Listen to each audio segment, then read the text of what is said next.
The biggest thing is to fail forward, is the term I like to use. That. I don't, so there's a huge emotional side to failure, right? You're in the moment, you're failing, depending, obviously there's sometimes financial implication to it. There's definitely emotional. When you've built up as an entrepreneur a business and it fails, it's crushing, right? Because it's easy to sit back and reflect, oh my God, did I just lose 2 years?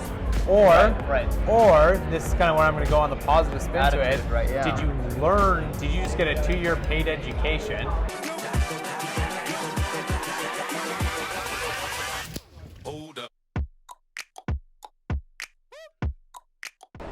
Okay, it's rolling. We are live! We are live At Craft on Thursday evening at 5 p.m. Paul interviews Brad. during the COVID-19 crisis.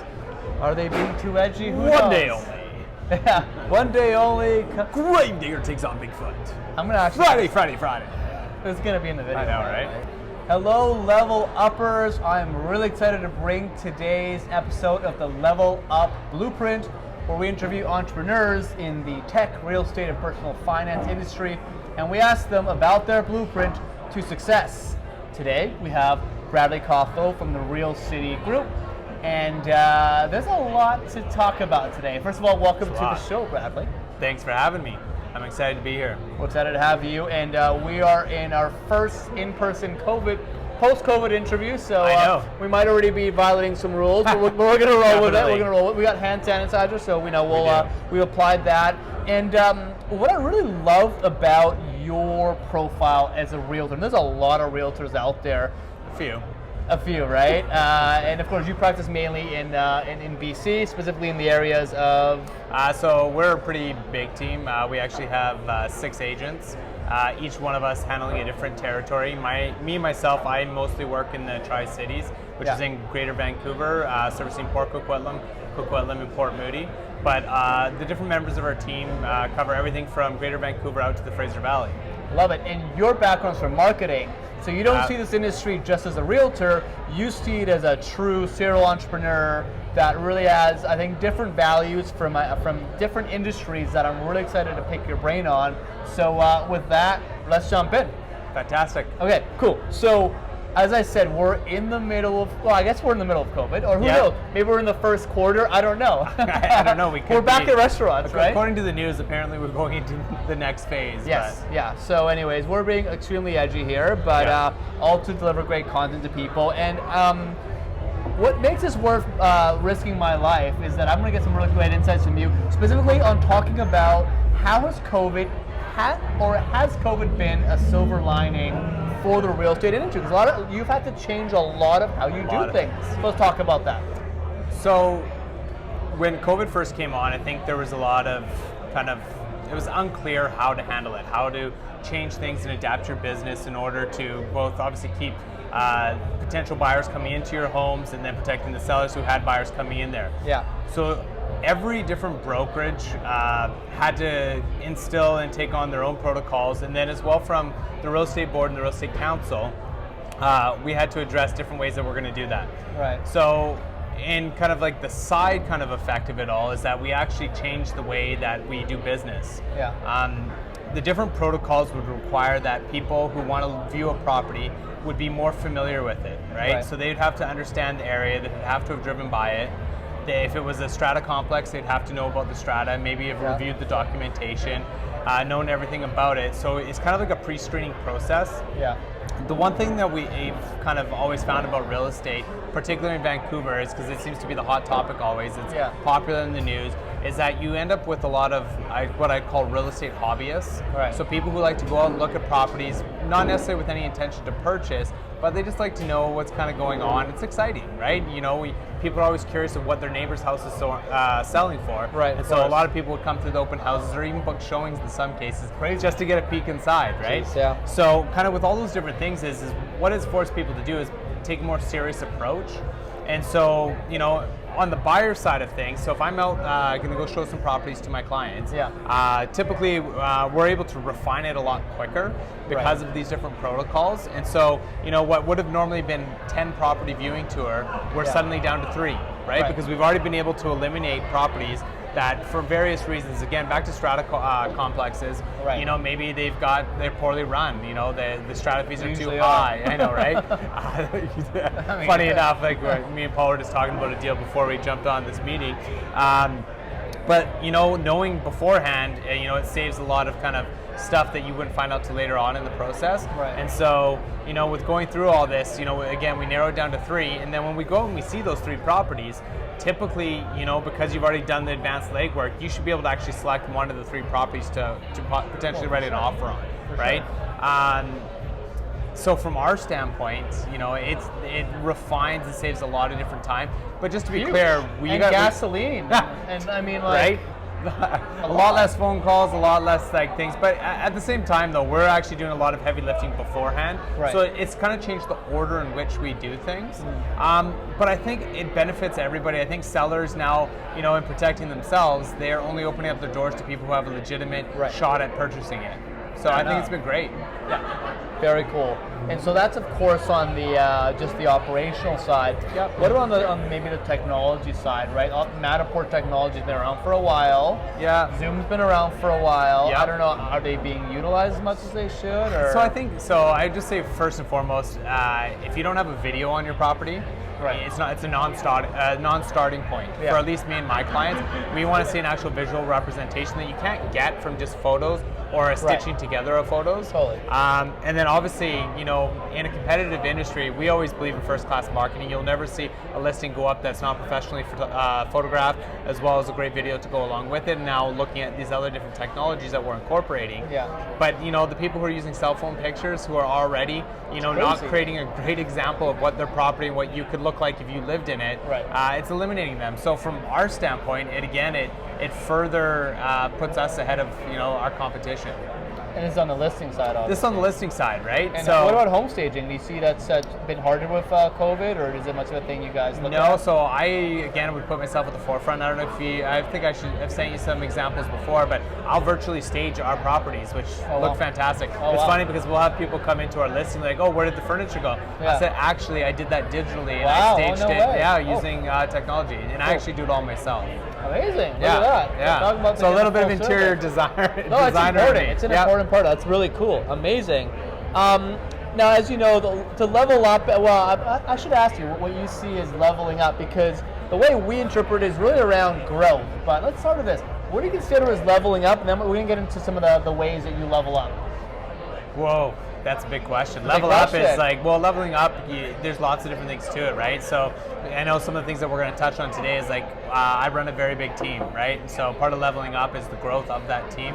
Right. Leveling up in my own personal knowledge, expertise, leveling up in the marketing that we do for our clients, the marketing that we do to attract clients. Of course. So there's a lot of different areas in your life that you can level up.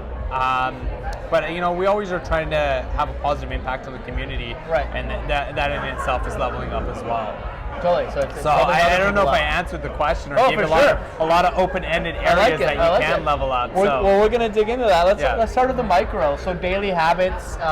Some people have, of course, there's goal setting. You do your 10-year goal setting, 5, then 1, then 3 months, then weekly, the monthly, daily. I don't know how nerdy you are about goal setting, but let's talk about like maybe long-term challenges you set for yourself, or in other words, goals, and then what micro habits do you, I guess, execute to get there? And use any example you like, but just I've got lots. Yeah, I'm big numbers guy, right? And so, you know, at the core of it, real estate is sales, and with any kind of sales profession, it all is a numbers game. Right? So whether you're lead generating, right, it's numbers. The number of dials you make, the number of contacts you have, the number of meetings you have, the number of clients you secure, the number of clients you sell. Right? It all is trackable, right? So if you understand your habits and you're consistent at it, then it's something that's trackable, right? And you can find different areas. What, you know, I'd call it a sales funnel, right? Whenever you kind of build out your sales funnel, you're trying to figure out where are you hitting a kind of a plug in your funnel, like where is it being held up, right? You know, you can make 1,000 calls and end up with no business. Well, then I'd say it's on the top end of your funnel. How you're getting in from, you know, the 1,000 calls to having real conversations. then so it's the quality of the 1,000 there, or? Yeah, well, it's obviously there's you would start to dissect it from there. Is it the quality of the numbers that you're calling? So is there a flaw in the data, like the people that you're collecting, or is it the conversation that you're having? Right. Is there no meat to it? Is it, you know, the one thing I always use, whether it's a marketing campaign or anything, is I always ask the question, so what? Right, and it's a tough thing to say, right? If you can say so what to what you're pitching, right? Then you and you don't have an answer to that. Interesting. Then you don't have anything of meat. You have anything to bite into. Like differentiation right? as well. So as far as a habit, and we look at the habit of what you explained there, you're very much into like asking so what, always challenging your own assumptions, your own processes, and trying to find out with data, hopefully, what needs to be optimized. This can only be attained with consistency. And so that's where I was leading with this, is that everything in my life has structure. Right? I need routine. So I know that I need to like hit the gym at 6 in the morning. Right. Like I know that my day starts at 8 in the morning, right? But then I have time blocking because there's different efficiency levels at different points in the day, and you have to recognize those things. That's interesting, people who want to do 200 calls a day, it's hard to do 200 consecutive calls, right? So you have to figure out where you're going to make those calls, what time of day. And so the one thing, which I'm sure you've experienced, is that, so on the real estate side of things, and I'll get to the other side of this, but I'm just focusing on, because I think talking about lead generation is kind of transferable to everything beyond real estate as well. 100%, and so everybody's home at a different time of day. Right. So they could work day shift, they could work night shift. So you have to try different times of day for different things, right? So you have to understand that getting beyond what I would say, even a 2-hour call period is pretty tough. It's exhausting. Right? Your efficiency drops. I say your tone potentially drops. The message that you're trying to get across is not as like coherent. It's not fresh. It's not exciting. It's very like robotic. You know, it's not like, hey, did you want to do this? And don't get me wrong. If you can do beyond 2 hours, then you're like, let's kind of capture you, let's study you, let's kind of see like what's going on, how we can make more people like you, right? And as far as doing, like, because you can go beyond 2 hours, but your brain is fried. So then, therefore, so does that translate in like 100%. So this is your why, tone, absolutely, your effectiveness, whatever? So kind of like, again, what I was kind of saying with that was that if you have consistency, when you take your data from that consistency, then it's you can analyze it and improve it, right? But if you don't call so if you don't like dedicate the time at different time, like whether it's like Monday, Tuesday, Wednesday, or whenever it is, and it doesn't repeat the next week, then you can't really change anything. You can't identify anything because there's no consistency on your end. So you couldn't say, well, I called on that day at that time and I had like this amount of success, where I called on this day at that time. There's no way to refine it, right? Because there's no consistency. You don't actually know. Right. Then, so if you always called the same time, same week, everything, you would never get an idea of whether or not you can improve, right? So if you compare a morning to an afternoon, then suddenly find that your particular demographic or audience that you're trying to go after tends to be home, right? Because remember, in real estate, we have such a wide variety of people. You have people in their 20s that are new first-time home buyers. You have, during COVID too, everyone's home. Well, everybody's home. So it's funny because that was like such a mixed bag. I know some realtors who took the approach that, okay, no, I'm just shutting down my business. I'm just like, I can't do anything. Which I say thank you, because that allowed me and my team to go out there and take a bite out of your business, so to speak, because the industry didn't stop through COVID, right?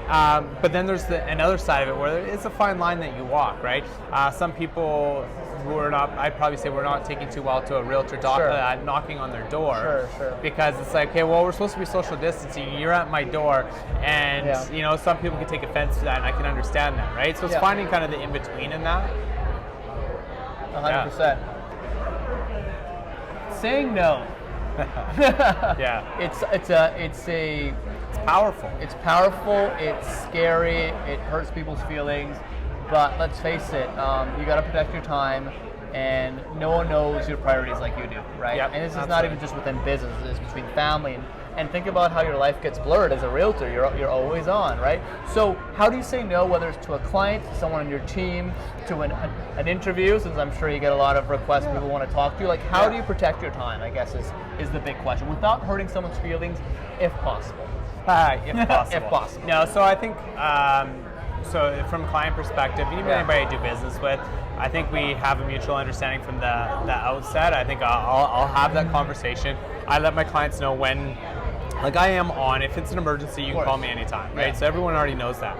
But there are boundaries, and you can say that there's usually not anything that can be handled in the morning from 10. If someone's calling you at 10 o'clock at night, chances are whether you have to talk to somebody else, whether or not they're going to be, their phone's on. Everyone has different things.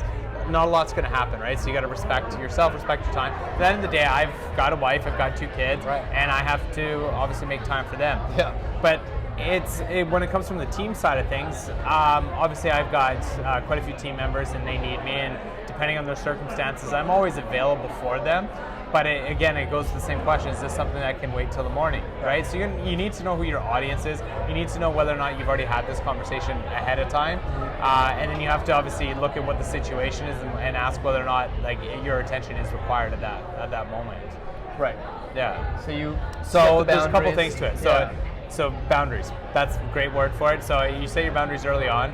The other thing is that you got to do it with class, right? You have to understand and read and feed off people. I think that's a big thing, huh? Part of sales, and so what a lot of people in sales do is they study personality types, right? Yep. And if you understand, and typically I can meet somebody within 5 minutes. I already understand what their personality is. I understand how to address what it is they're getting to. I can kind of read in between and figure out, okay, what is the core? So is the question that they're asking?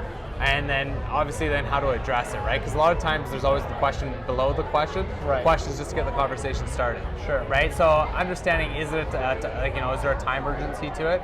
And then again, if the boundaries were drawn early on, you could always even reflect back to that. Okay, so when we had this conversation when we first started working together, we said that there's going to be certain things that this that. But you always do it with class. You always do it with respect. And if you get into a situation where there's friction, I always believe that you exit with class. Right? It's the kind of a saying I use, or exit with grace. Yeah. And that is always making sure that you respect the person that you're dealing with. And if you feel like, you've hit a point where, you can't really solve the issue at hand, there's no win in it, because I'm always looking for win-wins with everybody. Of course, that's the ideal, isn't it? Right?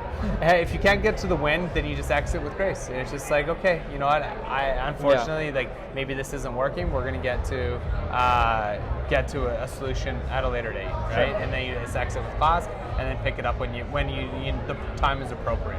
Yeah, totally fair. Yeah. And I'm sure that took a while for you to refine that system. It's such a tough skill, right? And so, it's kind of one of those things you have to fail a few times to figure it out. Sure. I think when you first start out in real estate or any business, you're trying to you're trying to be a superhero. That's the best way that I could describe it. You want to be, you always want to prove that they chose the right person, right? I think people confuse that with that you have to be available at all times, or you have the threat of losing them. I think that's people understanding their value. Mm-hmm. I think after you've been in the business as long as I have, you understand the value that you bring, and you start to respect your own time. Yeah. And I think it all starts there, is if you respect yourself enough to say no.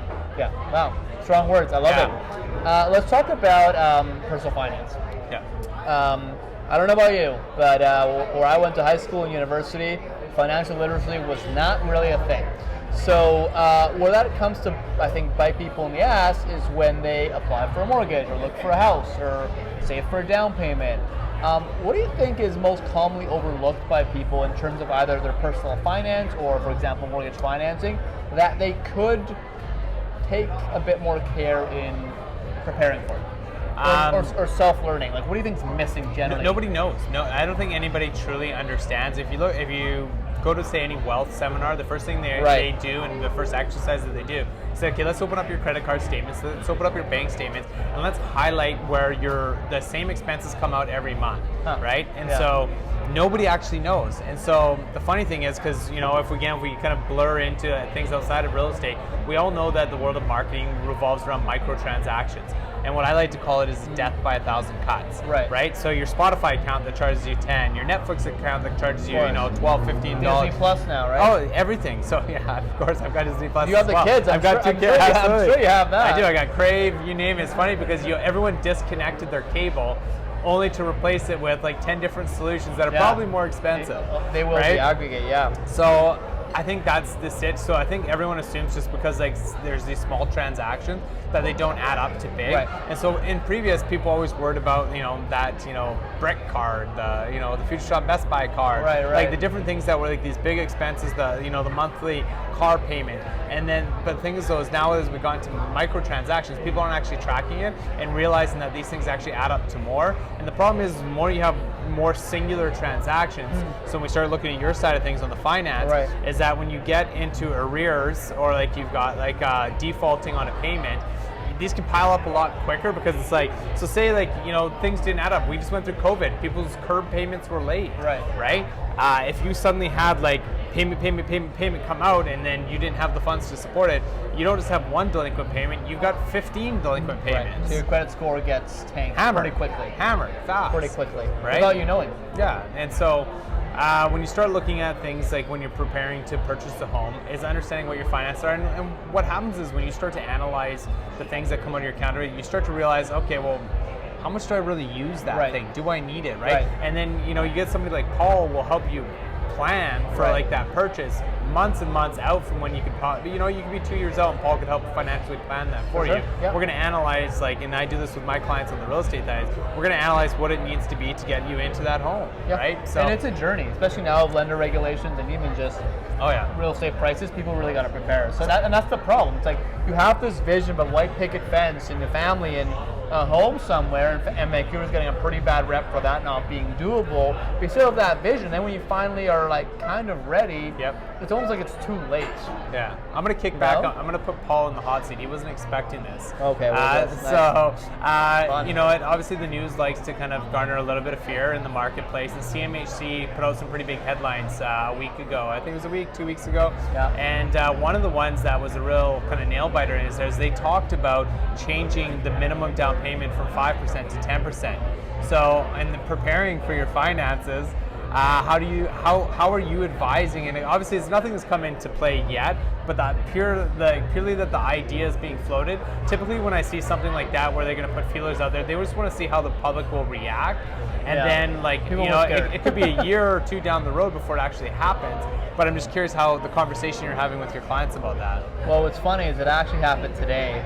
Timing, look at that. Not that, but they did reduce the ratios to 35-42. Basically, what that means is it's going to be a little bit harder to qualify for a home. They're going to be more, so they're making an announcement. They're going to make it more stringent if you are paying under 20% down payment. It's going to be harder. That literally got announced today. Now, but regardless, I mean, the hardest things of applying for a mortgage is, do I have enough down payment? And does my income to debt ratio make sense? And they've of course hammered on the debt to income ratio.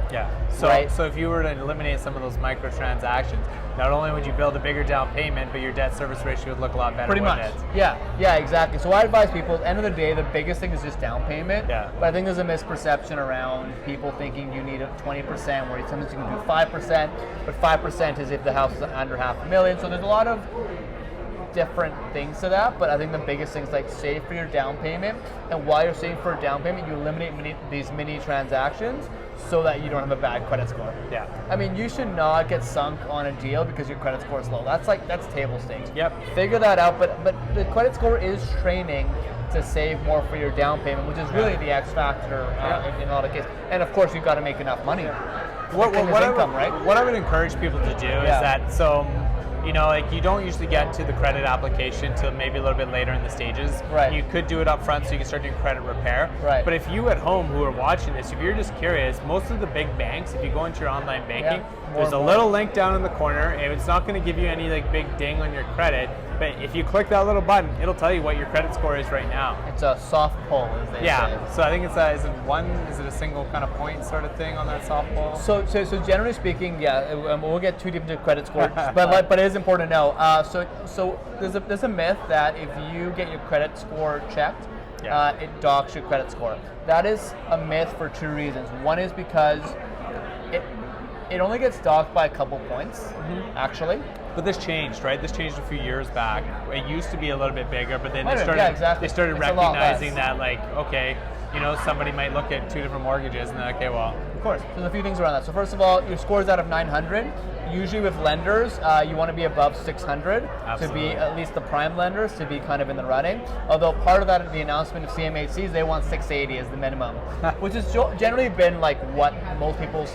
That's like the safest threshold, but now it's a must actually. So you want to be above 680. If you were like a 700 plus, if you get a hard pull even, which is like when someone like a credit union checks it or like a credit card, it takes away 2 points. So you're down to like a 698. it's pretty hard to get down below 680 unless you really do a lot of pulls. Yeah. But to your point around getting your mortgage checked by different lenders, there's now a 45-day window where if it's between the 45 days, even if you have one hard pull, so you go from 700 to 698, and then 3 other people check it, it's fine, it won't do anything. And then a soft pull, there's no. So if I get this right, what you're saying though is to get that free T-shirt or blanket at the Canucks game or the BC Lions for the credit card, you shouldn't do that. No, that's just no. Well, that's a different conversation. I would say not at all. but that's only a couple points, right? Yeah, so I know. But there's a myth around it being more, for sure. Yeah. Oh, sports! Don't get me started on sports. I missed it. But yeah. So I mean, there's a lot around personal finance that even me, as a newer broker, like I didn't know any of this. So when I took the course, I was like, wow, there's so many things that we weren't told. And now we have to entrust a mortgage broker or a bank that sort of tells us, but like we should know this from before. I think it's a thing around education. Thank you. It's such a problem. Thank you. And it's really not rocket How much science. trigonometry are you using today? 0. Right? So I think there needs to be obviously a little bit of a shake-up in the way that in the things that we're taught from a high school level. Yeah. But we have to be the ones who educate now. I see myself as like a teacher. I have to teach. Yeah. I'm filling that role to help someone. Yeah. And they may eventually get another mortgage broker or go to another bank. Yeah. But you have a duty to give and to educate people just for the good of society, really. I think when you're doing it collectively, like you and other mortgage brokers, me and other realtors, you are going to it's going to lift everybody up together. 100%. I think it's really important.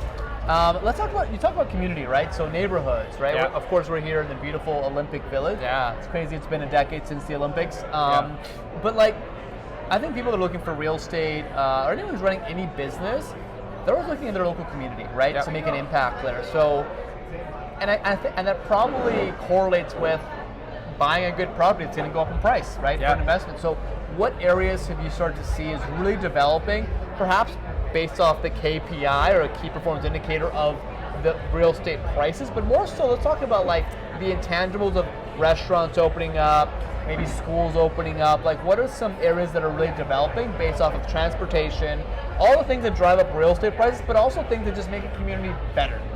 So you hit a couple buzzes there. Transportation being the biggest, right? So, when you're out there shop for real estate, there's different ways of looking at it, right? Obviously, the first thing I'm going to tell people is because there's 2 different groups here, and what I would say, you have the people who are looking to purchase a home where it's going to be, where they're going to raise their family, right? So you're not always looking necessarily. You can obviously have a blend of both things where you're looking for something that will have future value, but sometimes you're just looking for a good neighborhood for your family, right? On the other side, if you're purely investment driven, then you have to kind of be forward thinking, right? And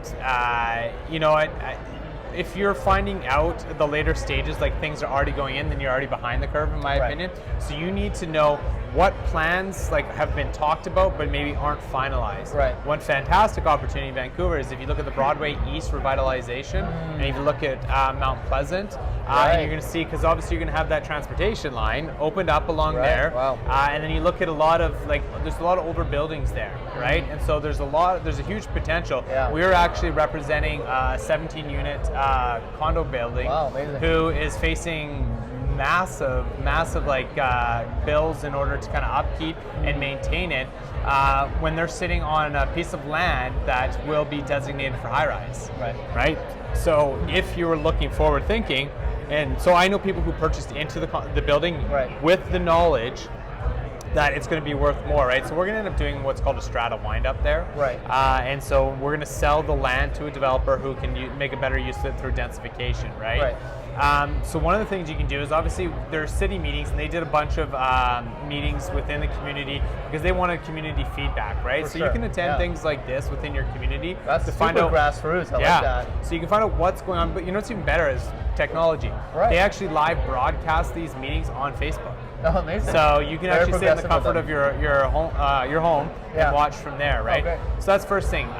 If it's something that's already looks like it's going to be included in what we call the official community plan, or OCP, then you kind of have an idea of, okay, well, this area is going to end up being this and that and whatever in the future. If it's already at that point, you might be a little bit late, or you can recognize, and I'm not saying to go out there and take advantage of people. At the end of the day, they're going to have their own representation who should be educating them on the home value. Yeah. But you do get lucky in some situations, and I'll be honest, I get lucky a lot from my clients in different areas, and I've been really successful in Coquitlam. Yeah. If you look at West Coquitlam, if you had known and understood what was happening there. There's a Burquitlam thing happening, right?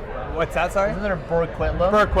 Burquitlam, so Burnaby Coquitlam, yeah, so right up that North Road, but it's even spreading across North Road into there because you're going to see densification in that area. There's these really big lots that are going to end up being kind of land assembled, and they're going to be either townhouses or low-rise condominiums. If you're sitting on a piece of land like that, and so I know, again, contact me if you're curious. I know one piece of property that's for sale right now that poses great value. They've already had great communication with the city that it will be included in the amendment to the existing community plan, where it will be have densification.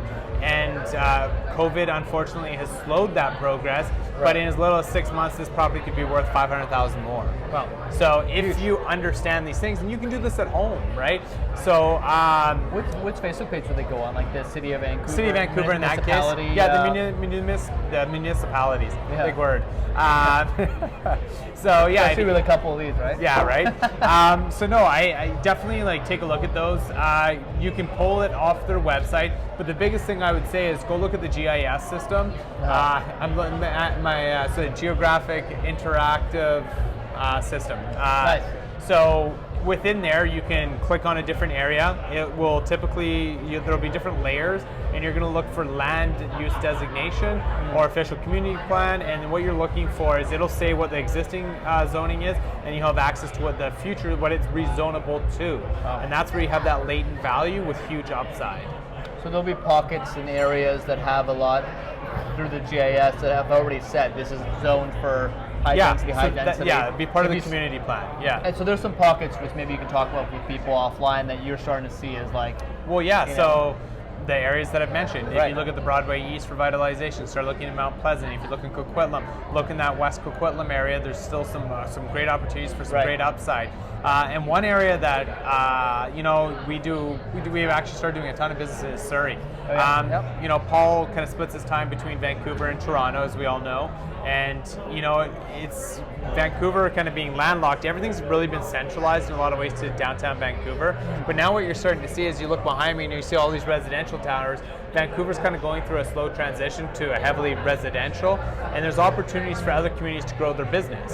Right. Surrey, in my opinion, is going to be at some point it's going to overtake Vancouver. Yeah. It's going to be, and I don't know what the direct comparison, if it's Mississauga, I don't know what you'd use. Probably. Is Toronto, the comparison to Toronto, but you're going to have a hub that's going to explode. Yeah. You're going to see head offices opening up there. If you look at that Surrey Central core area and you understand the plans that exist there and what the future is coming, massive, massive opportunity. I know there's a little bit of a stigma when you say Surrey, and people are like, oh, okay, well, it's kind of got a history of kind of like, a seedier side, but a lot of that has kind of turned around, and they've really kind of cleaned it up. And if you go out there, it's beautiful, and there's some really great buildings that have already been built and that are being built. The community is really building, and there's actually my business partner's dad, Michael Heaney, I think he's part of the SDC Surrey Development Corp. Oh, okay, yeah. Yeah, like he's a CEO there, and he's really passionate about growing the culture there, and they did the whole Central City SFU campus. Yeah. That's all him. It's beautiful, yeah. Super cool. So things like that I think are definitely on the rise.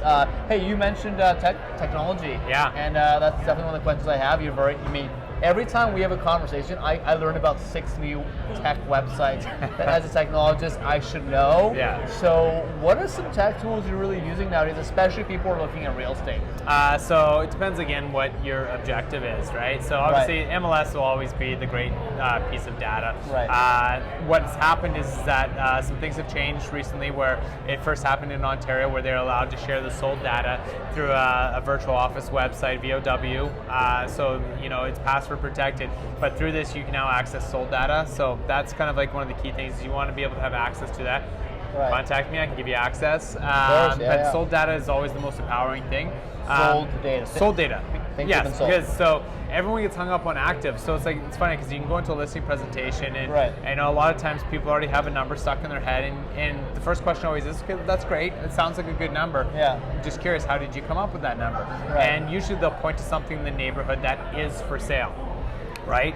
And the problem with some of the is for sales, the thing that they don't necessarily see on their end, is that house that they're pointing to is 180 days on the market, right? Yeah. Or a stale listing, as we call it, right? Yeah. If you're at 6 months and you haven't sold, then either you're overpriced or the person selling it has done a poor job marketing of course. it, right? So you need sold data, right? So that's first from a tech point. I don't even know if it's necessarily tech, but it's understanding like what you need. Fair enough, yeah. But then depending on the approach you're taking, I would say like what we just talked about. If you look at the city GIS or just using the city websites to understand the official community plan or the neighborhood community plan, the NCP, and knowing kind of what's going to redevelop. What's your community going to look like tomorrow? Right. Right. So from a tech, from investing in real estate, there's those things. There's some other tools which, you know, I always feel like Vancouver's lagging behind the world. We're a little slow. If you're a cross-border investor, and I don't like to give away my tech tools, right. but one that I love is Mashvisor. Mashvisor. Yeah, I guarantee you nobody at home knows what that is. It's a tool that it's in the States. I got a lifetime license because you know me, I love to buy a lifetime license. Yeah, he's writing it down. Mashvisor. In Canada, we're a lot more reserved on the data that not only we collect, but the data that we share. The US, they're much more open. They're willing to share that data. So what they've done is they've taken two sets of kind of APIs, right? They're taking a data feed from Airbnb. So they know what places are renting, when they're renting, and what the rent and how much they're renting for, right? Very valuable data if you're into that short-term rental market. Then they also take the long-term rental market, which I believe they're getting from the local real estate boards from the different cities that they're in, all from the MLS, and then they're taking that data and they're comparing them and they're showing you what the potential cash flow of the property is.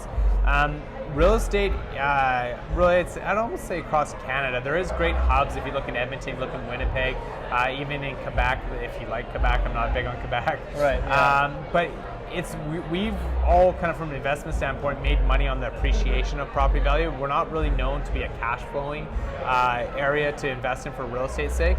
In the U.S., when you go into these different pockets, I love to visit Scottsdale. That's one of my favorite places to go. I love like Palm Springs, Palm Desert area. Yeah, and if you look at these places, like year over year, they're not massively increasing in the value of the actual property itself. Right. But these properties, because they're really affordable, and if you look at the markets, obviously those places boomed with Airbnb and the short-term rentals, or if you want the more secured approach where you're taking kind of like, you know, a monthly rental, they typically so when you look at these different data, you can get an idea of, you know, how much of cash flow. Me myself, when I first purchased it, I had a lot of clients that were looking cross-border, and I myself was interested because I find that I keep going to these places, I'm paying these huge Airbnb bills to spend a week there, and I thought to myself, okay, well, what better way than to invest in a property down there that I can rent out for the time that I'm not using it and then have it for the time that I am. So Mashvisor proved to be a great tool, and the data is quite accurate. You know ahead of time when you go in and you research a marketplace, and so there's kind of like 5 really great places. So I always say Scottsdale, Palm Desert, Las Vegas, Nashville, and I'm trying to think what my 5th one is. Off the top of my head, there's 4. Nashville's fantastic. I haven't been there. They're epicenters, right? Like it's obviously known for music and entertainment. It's a great tourist destination. But then when you look at the values of what you can purchase a property for and then what you can rent it for in these short-term rentals, cash flow positive. Right. Yeah. So super key, and that's so there's a lot on one piece of technology. Yeah, I know, that's cool. That's the one I'm most excited about. Clear. That's really cool. Awesome, man. I guess the rest will have to. I guess I'll take you out for more drinks. I better talk to Mashvisor and get affiliate link that I can give to Paul so I can make some money when you guys all rush out and buy that membership. You should. Right. You've got a couple of days to send it. I'm gonna post this probably tomorrow, by the way. Yeah. So you've got 24 hours. Hey, let's talk about and it's something that I think we're both clearly passionate about. We talked about education, how I think we've been let down in many ways, right? I think it's just the way things are. Let's talk about if you look at your formal education, and where'd you go to? What was your formal education? So from post-secondary, I went to BCIT first. Nice. I originally wanted to be a financial advisor, so I actually took financial management. Nice. That's probably useful, Yeah, it's a 2-year diploma program. I love BCIT for the fact that it's really good. It's a job-ready place. Very job-ready. You're not 4 courses a semester, you're 8 to 9. No, they kill you with that. And so it's a lot of pressure, but then I ended up, after a year of that, I was like, oh, okay, maybe finance is my thing, because it's really accounting-driven. Sure. And as much as I love money, I don't love, doing balance sheets, right? And so I decided to actually switch over to marketing management. And then, long story short, I actually ended up heading towards real estate from a sales perspective. Sure. Yeah. And then my kind of path has been as you know, it's Sure, kind of yeah, there everywhere. I can resonate with that. Yeah, and actually, I had a tech company, which actually became a marketing company. Right. Long story short. Yeah. So, but As you the biggest part of my education has actually been self-education. Right. I am big on taking courses. Never Right. stop your education, people. Totally. It's out there. It's easily accessible. Yeah. And in a lot of ways, it's cost efficient. Like, I would rather pay $1,000, $2,000 for something that I can digest on my own time, whether I want to like 100%. quickly plow through it, or if I want to take a long-term approach to it. Yeah. Totally. And part of the trigger to take an online education course that you do at a self-paced, which Yeah. can be hard to do sometimes, Yeah. is you probably got your butt kicked a couple times in life, right? Oh. So the school of hard knocks, as we like to call it. Yeah. So like, can you think of some examples where like the school of hard knocks has been the trigger to make you realize I got to learn more about this so I can be better at that? Like, do you have any examples of like I got lots. just I mean got lots. let's get the everyday, right? But like in general, like what are some big defining moments? I'm a big advocate for failure. I know that sounds weird, Sure. right? Because if you don't fail, that means there's chances are you didn't try. Yeah, hard enough at least, right? Yeah. Or try it out. Yeah, right. Well, I think that's the hardest part is just getting up and putting your shoes on, right? But the biggest thing is to fail forward is the term I like to use. I don't. So there's a huge emotional side to failure, right? You're in the moment.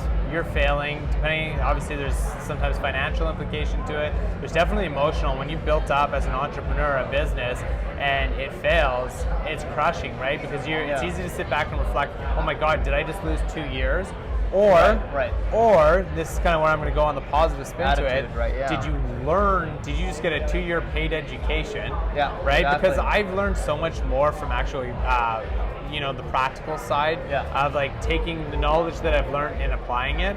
And great thing with having a marketing firm, which you're well aware of is that you get to test things with other people's money. Yeah, it's true. So it's true. It's massive, right? Yeah. And like Paul, I've had clients where I've spent $1 million a month. For their ad budget. When you have when you have $1 million a month in budget, you can get creative. Holy crap. Okay, but to be clear, it's high stress and they need to see the positive side of that, or you quickly find yourself on the other end of it. Was that on like Google Ads? Or Google Ads, yeah. $1 million a Google month? Ads, yeah. $1 million a month. What industry was that? So that was in education. Like they actually had it's community college one. A community college had $1 million it's a network of community colleges. What you wouldn't realize is that I don't want to get into this because we're going to kind of blur into probably confidentiality Fair enough. issues. I'm just like, well, that's crazy. So I'll give another one, which I'm pretty sure I have more latitude. So I even worked with the supplement, so private label nutrient company, who spends over $100,000 a month just on Facebook. Sure. Yeah. Right. And so the great thing, especially Facebook, so AdWords, okay, yes, it's dynamic. You can get really deep into it, but the basis of it is, you're capturing a need. You understand your keywords, the motivational things to people. Facebook, though, it's a lot trickier. You're trying to time something. You're trying to pick a needle out of the haystack. Yes, again, you can through refinement, additional data, different things, retargeting, using your pixel efficiently. But you've got to get more creative. There's a lot more things to adjust from an ad perspective, whether it's your copy, your images, your video. There's a million different things on the Facebook side of things. Variables to test. It's more visually dependent. But I'm telling you, when you figure it out, it pays dividends. So what's an experience where you've gone through the school of hard knocks doing that, where a client's been like, you spent my $1 million doing what? Okay, so I don't have $100,000. Yeah, I was gonna say I don't have anything where it's so I think everyone has a lot of great ideas. Okay, and lots of things sound good on paper. Of course. But until they're actually applied and you don't actually know until you see somebody's response. And so I'm going to say yes, and I'm not going to lie. Like I lost a client because things didn't turn out the way they were, and obviously I think there's always shared responsibility. You can educate your clients as much as you want, but some of them have.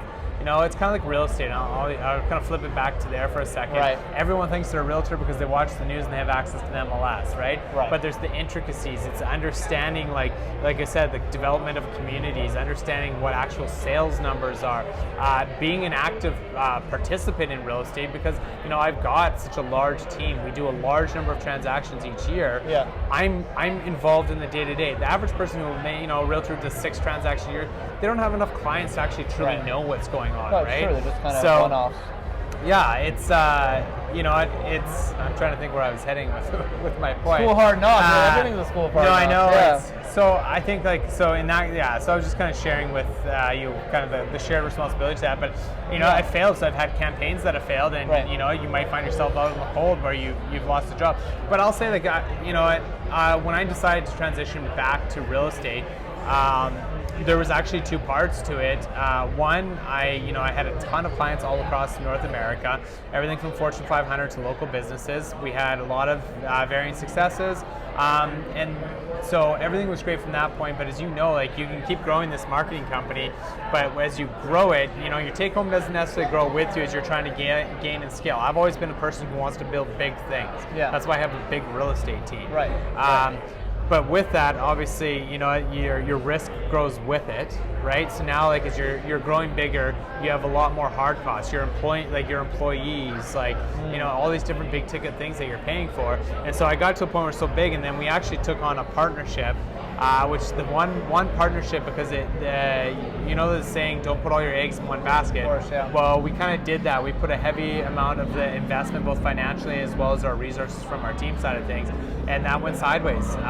We actually were fraudulently we are trying to think of the word that's PG for we're screwed over. I hope that's okay for this video. Totally we were fine. screwed over by a company, and what we actually turned out to be, he was a known fraudster, the owner of this company, but it was a hard lesson. But the funny thing with that was it was a big learning experience, and sometimes we all need a catalyst to make the next step in our lives. And I hate to be cliche, but when they say, when one door closes, a window opens, or there's different ways that's said. True. But always sit back, recognize that you've learned and taken something away.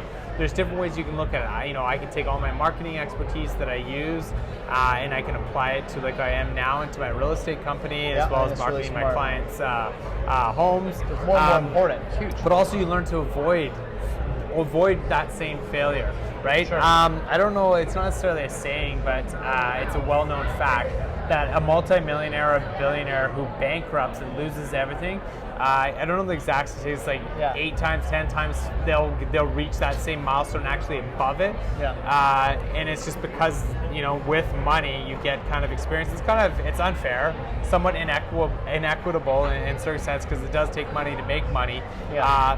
But the point that I'm trying to get to is through failure we can reach new levels of success. Totally. And so I've always kind of looked at a chart. So I've hit hit varying successes, then I have a fall off, but then kind of real estate market, it will always go up over time as long as you don't quit, right? You gotta have faith. That's the big thing, right? Faith is everything. Which is a hard thing to really internalize in your gut until you start until you mature or have your different school of hard knocks. Yeah, you develop thick skin. Pretty much, right? Yeah. And the biggest thing is don't. I hope this doesn't hurt anybody home, but don't be a wounded animal. Right. I get it. You went through something hard. Take it, pick yourself up, brush yourself off, and start your new thing. Yeah. Yeah. Open that new door. Give yourself more credit. Yeah. Be less hard on yourself. Yeah. Something that I'm not great at. Yeah. But it's about having the attitude for it. Look, Brad, we've covered a lot, man. Yeah. We covered a lot. Just thinking about, I guess, the highlights and the things I think some of the viewers can take away.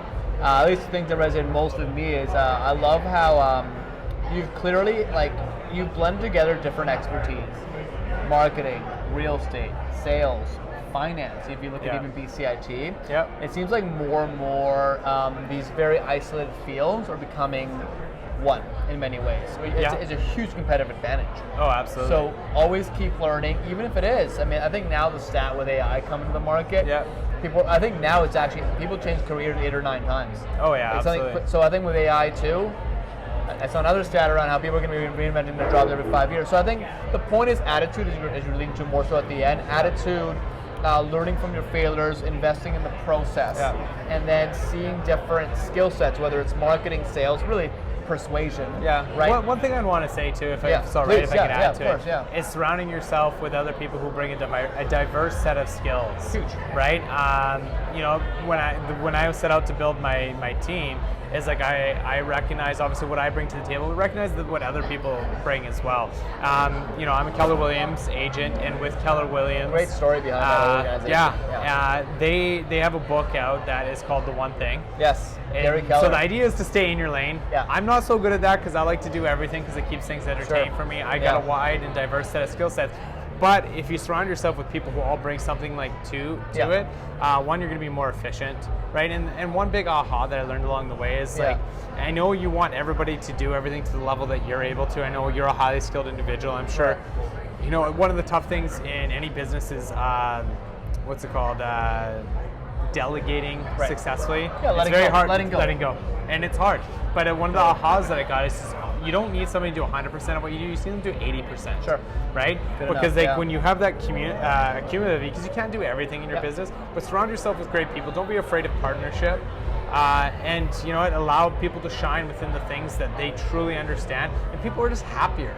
And happiness will breed success in itself because it helps everyone lift each other up. With partnerships and in the team dynamic that I have now, you know, it's kind of like when you find a gym partner. There's days that you don't want to go to the gym, right? But with a great gym partner, they will force you to go when you don't want to go, right? And accountability, and then everybody understanding and staying in their lane. I love it. And so you've had people push you along the way. You haven't just done this by yourself. You've got a great network. We didn't cover much of that, but that's like a huge thing. That's a whole other conversation. Of course. Well, it's the whole network. So you really adapted a lot. It's clear that around sales, it's a huge skill that I think still has a stigma around it, and people should be seeing sales as the act of marketing and persuasion. And you talked about reading people. That's empathy. Yeah. So that's a whole topic that obviously it's a skill you've built through all your professions. Yeah. You're applying it now in whatever gives you the best ROI and hopefully satisfaction. I think that's been really cool. And then I think just keeping up the trend of technology, right? I mean, you've talked about a bunch of different tools. Keep your thumb on the pulse. Like technology is ever evolving.